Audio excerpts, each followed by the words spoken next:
Today we're in section 6.3, the percent equation. And this is just another method for solving the percent problem that we solved yesterday.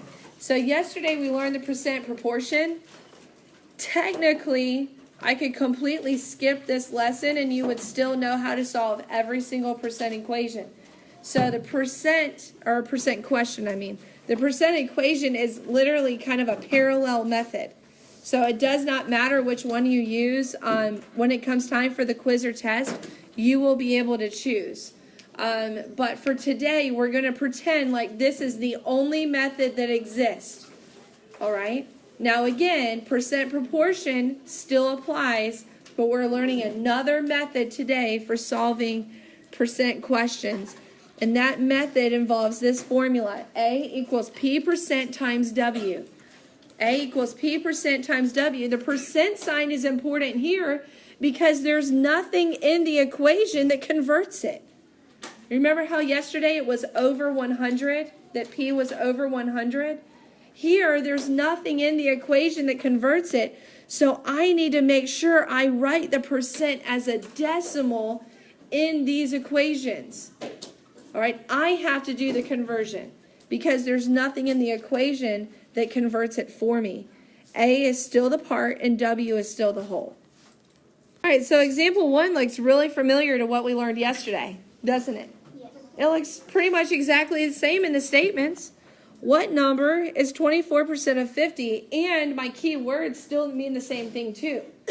The only thing that's different now is I'm plugging it into my percent equation, not the proportion. A equals P times B. But remember, the P, when I plug it in, must be the percent as a what? As a decimal. Okay, so if I don't convert it, it's going to throw off my answer. I must multiply it as a decimal, not a percentage. What number is? Okay, so I'm still looking for my keywords. Is my keyword for which variable? Oh, sorry, I did B. Man, it's such a habit. Should be W. All right, is my keyword for what? Is my keyword for A, and of is my keyword for W. All right, sorry I used B. B was the formula for like, I don't know how many years, and they just changed the formula this year, so I still have a habit. All right, so 50 is my of, or my W. All right, so I don't know A. I plug in my P, but that needs to be as a decimal, and I multiply it by my W, and that's my keyword of.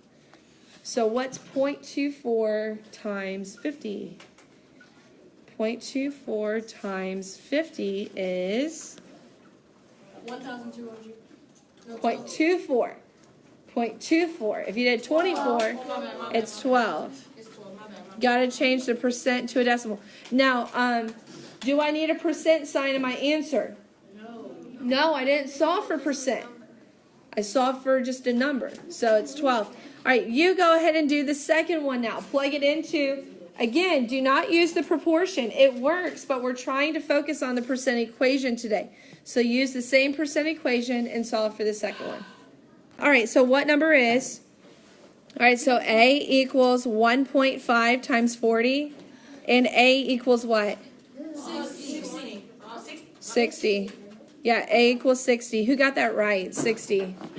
60.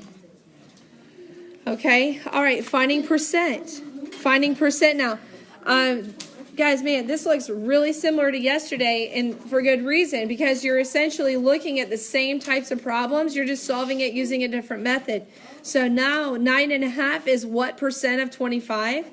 I need to just plug it in to, again, the percent equation. Okay, 9.5 plugs in for which variable? No, is. It's my is. It's my is. It plugs in for A. 9.5. I don't know P, and I know 25 is my W, or my of, my whole. Okay, but is there a better way that I could write? Cross products. Is there a better way I could write P times? Okay, a number times a variable. 25P. 25P. We always want to write that P after the number. Okay? 9.5 equals 25P. So now to solve for P, what do I need to do? Divide by what? Not 9.5. Whatever is connected to P. So P equals, what's 9.5 divided by 25? Okay, 38 hundredths, but that's not my percentage. My percentage is 38%. Okay, so we have to make that conversion at the end and recognize we changed it to a decimal so we could solve, but then we have to change it back into a percentage at the end. Okay, all right, so the second one has a typo. We need to make this a 30. Okay, so our percentage isn't just like ultra small. All right, so 30 equals, 30 is what percent of 600? Go ahead and solve that one. How did you set up your equation? What did you write? 30 equals 600p. Yeah, very good, 600p. And then Isaiah, what did you divide both sides by? 600, very good, because that's what's connected to P. And 30 divided by 600 is 5 hundredths, but we know that that is 5%. Yay, very good. All right, who got it right? Who got it right? Okay, good job, guys. So if we solve for A and we solve for P, what do you think we're doing in example 3? W, finding the whole. And it's obvious also in the statement of what number. I don't know what number I'm solving for. So A equals P times B. W. Such a habit. I didn't even realize how bad of a habit that was. Again, B was the old formula. W is the new. Why do they have to change the variable? All right. So I know. Such a habit. Yeah. So 39 is which value? Which is which variable? Equals 52%, but what do I have to do to it? 0.52 W. All right, now go ahead and finish solving. So divide by 0.52, both sides.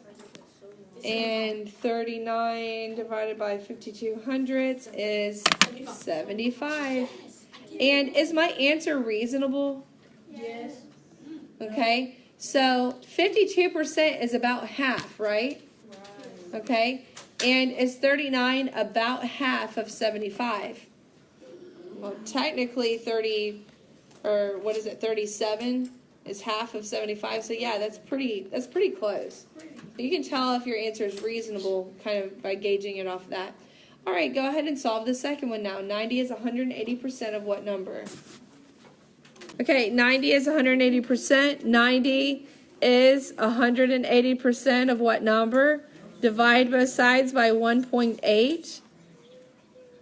And W equals 50. And in this case, the part should be much larger than the whole because it's 180%. So that definitely makes sense. That sounds about right. Okay, your school raised 150% of its fundraising goal. The school raised $8,000. What was the goal? Now, I did kind of tweak these numbers, so it's not going to come out to an exact whole number, but that's okay. We're just really practicing how to set up our own percent equation when we're not told the key words that make it really easy to know which value is which. Okay, which one is pretty obvious? Percent. Yeah, the percent. Guys, it's 150%. That goes in for P in the equation. A equals P times B, or W. Okay, so 150%, that's 1.5. What I don't know, what I need to figure out, does 8,000 stand for the part, or does it stand for the goal or the initial goal, all right, or the total? All right, I might not have worded that right. Okay, let's read it again. It raised 150% of its fundraising goal. So that goal was the total. Now the school raised $8,000. So that's more. So it is more, but my percentage is also more. So the 8,000 is what they raised. I need to figure out what the goal was in the first place, and that stood for the total. So before they ever started raising money, their goal represented 100% of the money they were trying to raise. Does that make sense? The whole, that was their goal. Okay, so the $8,000 that they raised, you think, well, a part is supposed to be less. Well, not necessarily. Not when you raise, and that's a good thing, right? When you raise more than your goal. All right, so divide both sides by 1.5. Okay, and again, it's not going to come out even. I know. Okay, just round to the nearest dollar. Or, yeah. It's about, sorry, 5,300. Hey, at least they're not all sixes. Okay, 333. All right. Am I the only one that just, I don't like that. I want a 7 in there. Yeah, right? Okay, I know. The math struggle is real. We don't like those repeating decimals. Okay? Okay. All right, next example. All right, so my pie chart is off. So don't look at how large the sections are. Just look at the values. You have a couple of these questions on your classwork. I give you some values here in the pie chart. Volleyball players, 64, basketball, 46, softball, 32, baseball, 60. So I want to know, and we're setting it up in our percent proportion, P times B, okay? What's the percentage of students who play basketball? So I'm solving for P. What I need, W. I'm solving for P, okay? How many students are playing basketball? 46. Okay, so 46 stands for A equals, but how do I know my total? How do I know my total? All the kids. You add them all together. Yes, you add them all together. 64 plus 46, 110, 170, looks like 202. 3,036. 202. What? Okay, so it's going to be 202. All right, 202p. Divide both sides by 202. And we'll get our approximate percentage. All right, so P is approximately, let's just round to the nearest percentage. What's 46 divided by 202? So it's about 23%. Play basketball. All right, you figure out softball. Go ahead and figure out softball. All right, A equals P times W. What's my A? 32 equals 202P. Same total, guys, so I just used that same number again. Divide both sides by 202. What's 32 divided by 202? 16%.